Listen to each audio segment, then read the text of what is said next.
रमता राम जपो रे प्राणी, अब तो सुन ले राम कहानी।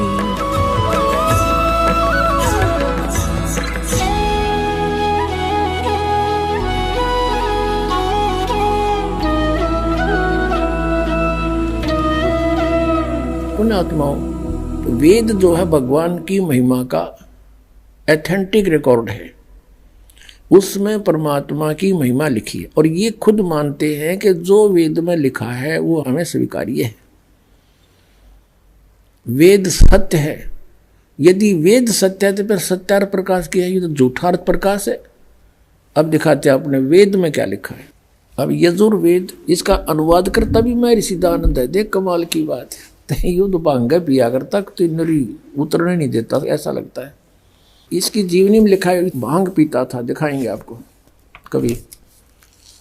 अब ये कहाँ से प्रकाशित है? प्रकाशक है सर्वदेशी कार्य प्रतिनिधि सभा 2/5 महर्षि सिद्धानंद भवन, रामलीला मैदान, नई दिल्ली से। महर्षि सिद्धानंद सरस्वती द्वारा इसका अनुवाद किया गया। मुद्रक हैं Prince offset printers, 1510, Pataudi house, Daryaganj, नई दिल्ली से। 241 पृष्ठ पे है।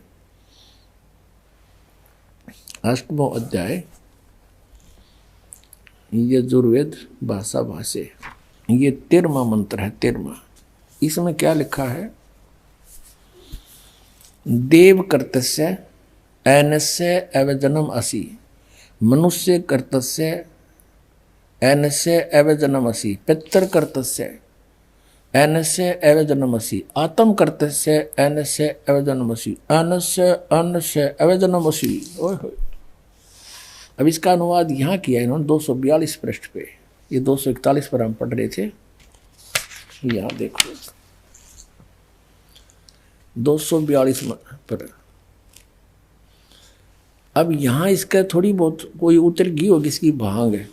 इसने फिर यहाँ उलझाने की चेष्टा की है कि हे सबके उपकार करने वाले मित्र, आप दान देने वाले के ऐनस्य माने अपराध के, ऐनस्य अवजनम माने विनाश करने वाले हो, क्षमा करने वाले हो। अब यहाँ मित्र लिख दिया। अब पढ़ने वाला ने सोचा चलो ये तो मित्र मित्र के बारे में, कि तो भगवान का जिक्र है, नहीं छोड़ा इसने। अब इसी के कर कमलों से लिखा हुआ और दिखाते हैं सत्यार्थ प्रकाश में। ये देखिएगा, ये सत्यार्थ प्रकाश वही वेद। अब बाद में दिखाएंगे थोड़ा आपको पुनः। और ये कहाँ से प्रकाशित है? वैदिक यति मंडल वही है। और ये दानंद मठ गोहाना मार्ग से प्रिंटेड है। आचार्य प्रिंटिंग प्रेस रोहतक से। दानंद मठ गोहाना मार्ग रोहतक से। इसके प्रथम समोल्लास में और पृष्ठ नंबर 18 पे ये नीचे क्या कहता है कि जो सबसे स्नेह करे, सबको प्रीति करने योग्य है, वह परमेश्वर सबका सच्चा मित्र है। इससे परमेश्वर का नाम मित्र है। तो वहाँ मित्र की जगह हम परमेश्वर कहेंगे। बिल्कुल यहाँ है ही परमेश्वर की महिमा। वेद कोई मित्रां की थोड़ी है। और दान देने वाले के पाप मित्र के नाश करेगा, बता कोई बात है? तो ये मित्र परमेश्वर का नाम लिख दिया इसने। और लिख दिया इसलिए कि कोई पढ़े ना गा के देते अज्ञानता पता लग जा, तो पढ़ेगा तो नहीं सोचेगा कोई मित्र के बारे में बोल रखे। एक बार हमारा जो करोथा कांड इन्होंने करवाया, इसका यही कारण था। दास ने यही जो स्टेटमेंट आज आपको बता रहा है समाचार पत्रों में निकाल दी। और आर्य समाज के आचार्यों को पता लग गया कि तुम्हारा रोजगार गया। जय दानंद की अज्ञानता का पता लग गया हमारे दानंद के अनुयायियों को। ये सारे भागेंगे यहाँ से, तुम्हें फिर चंदा मिला को नहीं। तो हमने ये नो का नो लिखा था, फोटो स्टेट तो नहीं किया था, ऐसे लिख के भेजा था कि ये ऐसे बोलता सत्यार्थ प्रकाश में और यजुर्वेद में ऐसे लिखा है। तो इन्होंने जवाब दिया फिर उसका पेपर में, समाचार पत्र में, कि रामपाल तो संस्कृत ना जानता, यो के जाने वेदों के बारे में। वो तो दानंद जी तो महर्षि थे, उन्होंने समाधि लाला के वेदों के अर्थ निकाले हैं। और वहाँ पर मित्र शब्द लिखा है, परमेश्वर के बारे में नहीं लिखा है। अब आम आदमी इतना प्रभावित है नकली ऋषियों से कि वो सच्चे हैं और अन्य व्यक्ति कुछ भी कहता रहो वो सही लिख कर गए होंगे। इसलिए परमात्मा ने दया करी इस प्रोजेक्टर की, और ताकि आप स्वयं देख सकें। अब यहाँ मित्र का अर्थ परमेश्वर है इन्हीं के शब्दों में। अब पढ़ेंगे, देखो अब हम यजुर्वेद पर आ गए हैं, सत्यार प्रकाश रख दिया है। अब इसके हम 8वें अध्याय के वही 13वां मंत्र पढ़ रहे हैं। हे सब के उपकार करने वाले मित्र यानी परमेश्वर, आप देव कर्तस्य दान देने वाले के, एनस्य माने अपराध के, पाप के, एनस्य माने अपराध कहो चाहे पाप को, इसी के शब्दों में एनस्य माने पाप के, दूर करने वाले हो, नाश करने वाले हो, छुड़वाने वाले हो, क्षमा करने वाले हो, कुछ भी बोलो इन शब्दों को। एनस्य माने पाप के, एनस्य माने अपराध कहो चाहे पाप कहो, नाश करने वाले हो, दान देने वाले के, और मनुष्य कर्तस्य साधारण मनुष्य के किए हुए, एनस्य माने अपराध यानी पाप के विनाश करने वाले हो। और पितृ कर्तस्य पिता के किए हुए, एनस्य माने विरोधाचरण के, नहीं पाप के ही लिखना चाहिए इसलिए। अच्छी तरह हरने वाले हो यानी दूर करने वाले हो, अपने किए हुए पाप के दूर करने वाले हो। एनस अधर्म के अधर्म यानी पाप के पाप, घोर पाप के नाश करने हारे हो।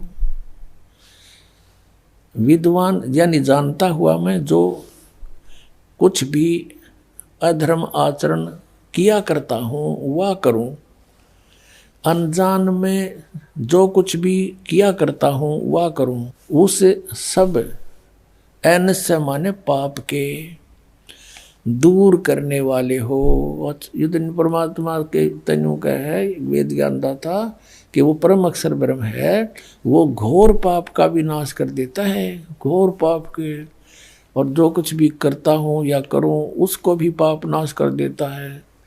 और ये कहते हैं पाप नाश भगवान नहीं कर सकता। तो अब क्या सिद्ध हुआ कि वेद ज्ञान सच्चा है, इसको सभी मानते हैं, और वेदों में परमात्मा की महिमा है, परमात्मा की जो गुण लिखे हैं वेदों में, और इसके विपरीत जिसका अपना अनुभव कुछ भी है वह वेद विरुद्ध है, वो झूठा है।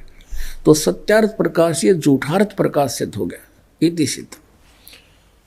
अब पुण्यात्माओं, परमेश्वर स्वयं आते हैं यथार्थ ज्ञान देने के लिए। उस तत्व ज्ञान को, अपनी महिमा को परमात्मा स्वयं ही बताते हैं।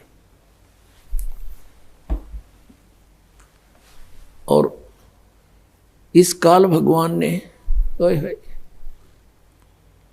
इन सब की बुद्धि अपने हाथ में ले रखी है।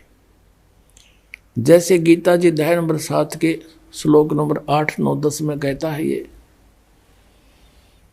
कि अर्जुन, बुद्धिमानों की बुद्धि, बलवानों का बल मेरे हाथ में है। अब जैसे जब चाहे इनकी बुद्धि ऑफ कर दूं, जब चाहे इनकी ताकत खत्म कर दूं, जब चाहे दे दूं। जैसे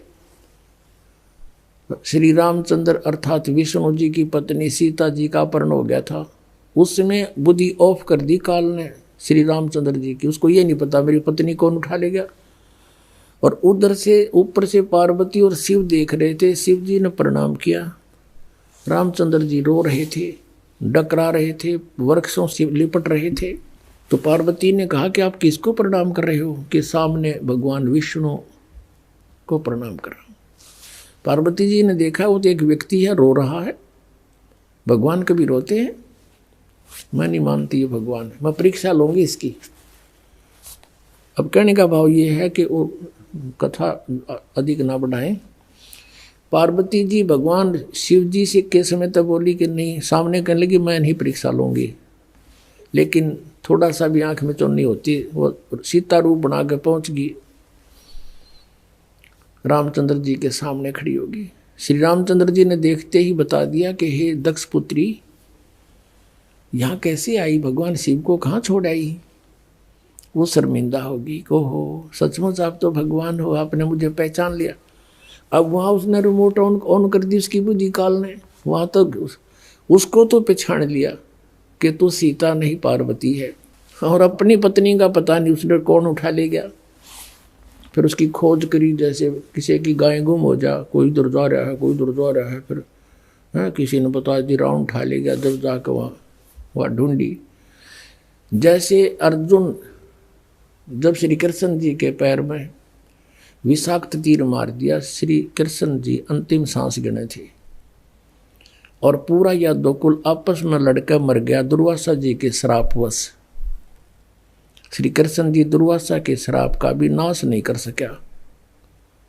उसमें केवल औरतें शेष रहेगी, नर यादव सभी मर गए। जो गर्भ में थे वो बच्चे तो शेष थे ही। तो श्री कृष्ण जी ने कहा कि आप सभी औरतों को वहाँ ले जाओ, यहाँ लोग नर पुरुष रहे नहीं, आसपास ये जंगली लोग इनकी बेइज्जती करेंगे। अर्जुन श्री कृष्ण जी की मृत्यु के उपरांत उनको लेकर चल पड़ा। रास्ते में बिल्लों ने पीटा, गोपियां ले गए, औरतों को ले गए, कुछ के गहने सारे तोड़ दे गए। और अर्जुन के हाथ में वही धनुष था जिससे महाभारत का युद्ध जीता था। वहां उठा भी नहीं, उससे खड़ा खड़ा पिट रहा है बिल्लों से।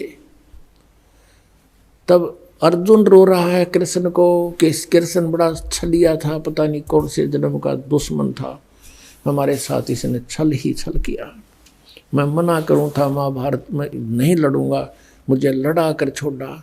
अब महाभारत में मुझे शक्ति दे दी, मारूं था एक मरे थे 20।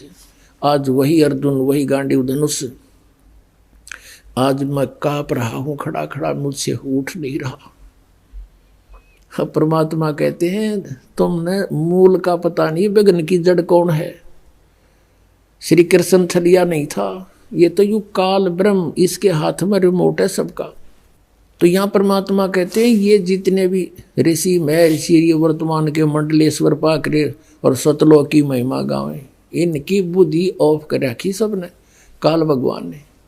अब ये देखे ऋषि वेद बताते हैं भगवान गौर पाप भी काट दे, दान करने से पाप कटे, और प्रतिदिन के करे हुए कर्मों का भी डेली नाश होता है इस भक्ति के करने से। जैसे साबुन कपड़े का मैल लग गया, साबुन लाया साफ हो गया। हम डेली सत भक्ति करते हैं, इससे जो अनजाने के कर्म होते हैं वो भी पाप नाश होते हैं हमारे।